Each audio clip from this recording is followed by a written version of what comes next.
We got a special guest today, guys. We have Candy. She wanted to come work out and be great today. She got her reps in. We had to do the workout before we gave you guys the word because she was just ready to dive right into it. Now she's a lot more um, calmed down, ready to hear the word as well. Good job. Yeah. Make sure if you are working out with your dogs that they stay hydrated. Bring some water for them.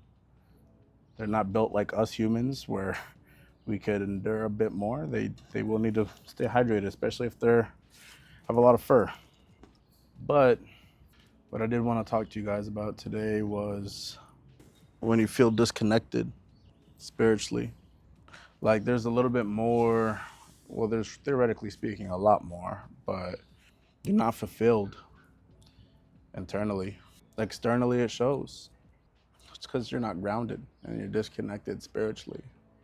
When was the last time that you sat down and just prayed? Not out of need for help, but for grace and being thankful and showing appreciation and gratitude. When was the last time you did that? Not just 30-second prayer, not just when you get dinner, thank you for the food and the hands that made them, amen.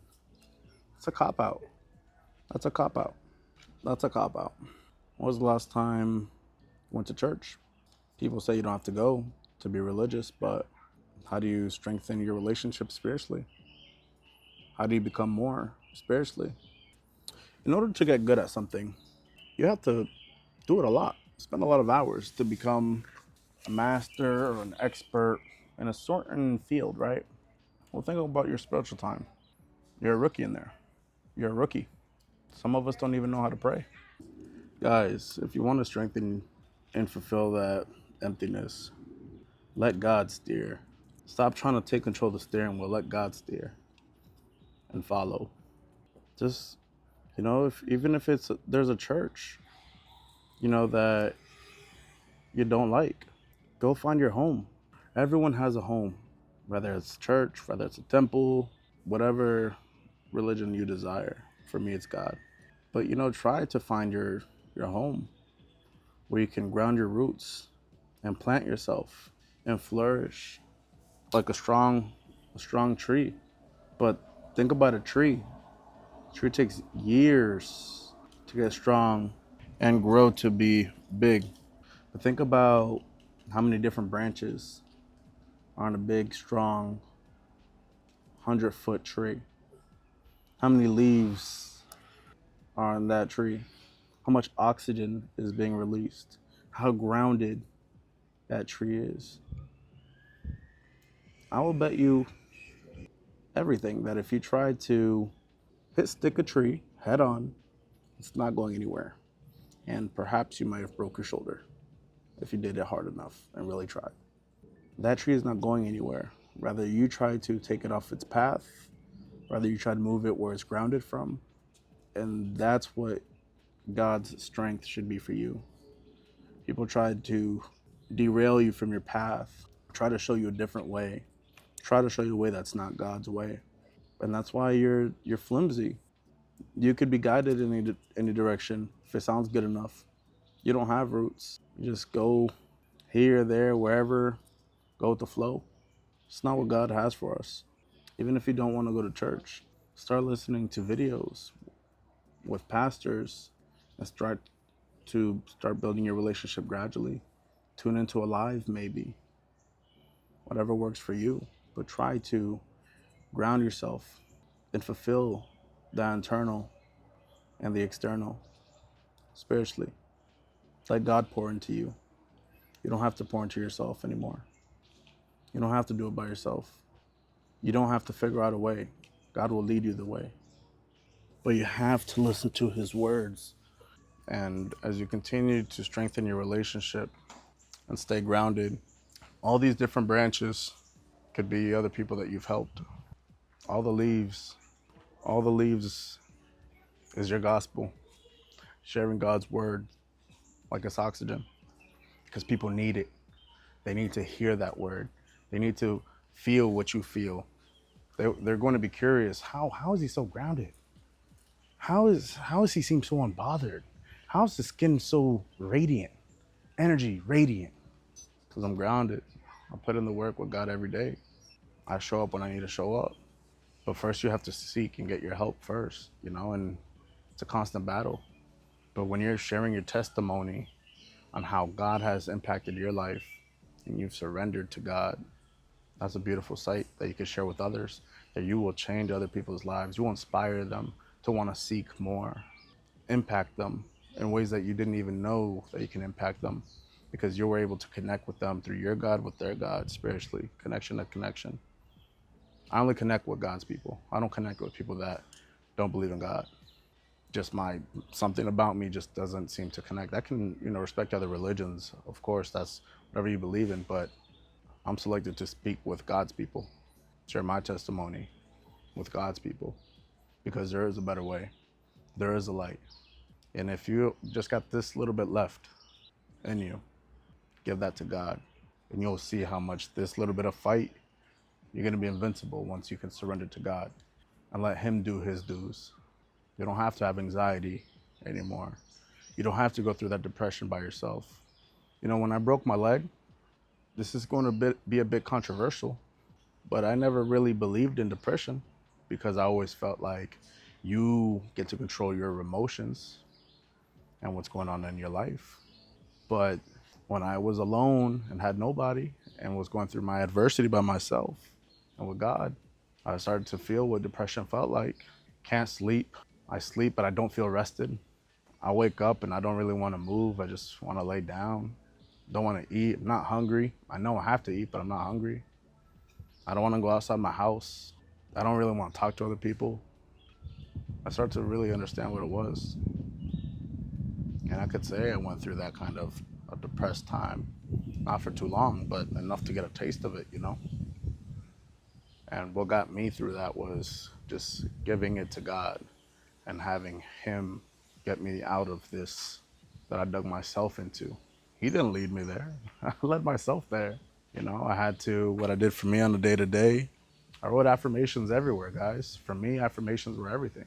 Because it was just, when your mind is wandering, you think thousands of different thoughts. But if I wrote down these strong affirmations for myself, every single time, let's say I look, or let's say I have a negative thought, let me read my affirmations real quick.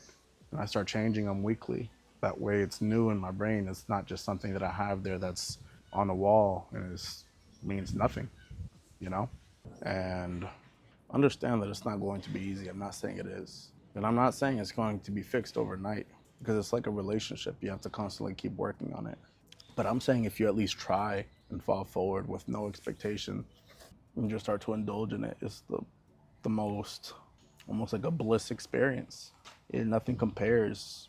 And when you're chosen, you're chosen. When you're touched. And you have to protect that, guys, because the devil will constantly be whispering to go back to your old you. That's why you have to constantly strengthen your relationship with God, because the devil's going to whisper, oh, you did enough work. You don't have to go to church today. Oh, you don't got enough time to pray today. You're busy. Oh, it's okay. That's the devil, guys. But every single day you're choosing to be the better you, the new you. And this is part of your non-negotiable, guys. Grounding yourself spiritually. What does that mean to you? There'll be times you have to make sacrifices. There'll be times you won't be able to attend a family event because you have to attend to your spiritual event. That's a tough decision. You'll have to miss a birthday because you have a spiritual event to a loved one.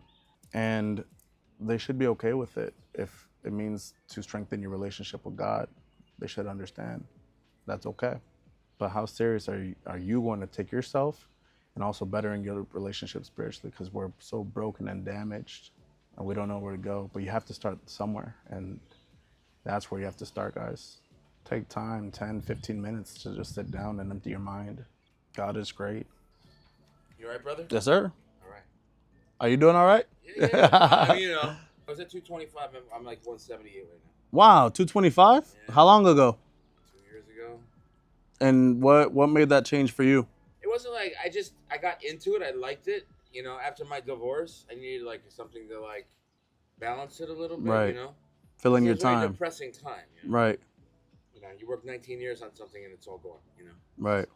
And how did you Did you feel like you lost a part of yourself in that process? Yeah, no, there's definitely an identity crisis because you're always with that person for so long, even good or bad or whatever. You just have that person there. Right. So then they go, and then you're like, "What am I doing?" And so, how did you like ground yourself? How did you find yourself? I went to a mental institution for a month. Okay. Started out with that, and then I grew out of it. Then I met another woman, and I lived with her for 3 years. That didn't work out. So now I'm by myself, and I'm just dating. Okay. Yeah. What's your name? Jeffrey. Jeffrey. What's up, dude? Nice to meet Alexis. Nice to meet you. you, man. Yeah. That's funny enough. That's actually was one of my topics today that I was talking about. Oh yeah, Was going through a depressed time or depression. Yeah, I mean, it's a combination of things. And for me, I was talking about I broke my leg. I tore my ACL, my meniscus. Yeah, my sister did that. That's a hard time. And it was one of the worst times I've ever experienced. Yeah. How you feeling now? Oh, I'm good, man. I'm up and moving. Yeah? It's You good? Yeah, You it's good? about been about 10, 11 months. But for me, yeah, it was getting grounded spiritually. Whenever people ask me how did I get through my process, man, I always like to share my word with God, you know. Anyway, yeah, I just saw you. I was like, is this guy all right? Yeah, no, I'm good, man. I'm good. Listen. Yeah. Anyway, just had like a caring thing. Yeah, absolutely. Bro code shit. Yeah. Well, you take it easy, brother. God bless. And just like that, guys, funny enough, the topic we're talking about is, being depressed. You could really lose yourself, guys. He didn't want to lose himself. He went to a mental institution. He wanted to find himself. 19 years, gone. You know how tough that could be? He was seeking help. And that's an amazing thing he did, seeking help. It's mental health, Men's Mental Health Awareness Month. Shout out to that brother right there. Went to go change his life. Started working out, does Zumba. Looks great, Spiritual brother. Check up on people, Check up on a stranger. You see them sitting down. He didn't know me. I'm just recording, sharing my word with you guys. He's checking up on a man. Put your ego to the side. Check up on people. See how they doing. Ask them, how's your mental doing? You doing okay? How you feeling, man? Tell me what's really going on. Don't give me the fluff. Oh, it's good. Nah, man, that's not real. Connect. If there's a lifeline, grab on. Found himself. Dancing. Sounds like he loves to dance. Working out. 225. I think he said he weighed 170. Lost 50 pounds, 55 pounds. That's amazing. What changes are you willing to make in your life to grow? Physically, emotionally, financially, spiritually. What changes are you willing to make? And it all starts today. Let's be great, guys. Love you guys. Come on, Candy.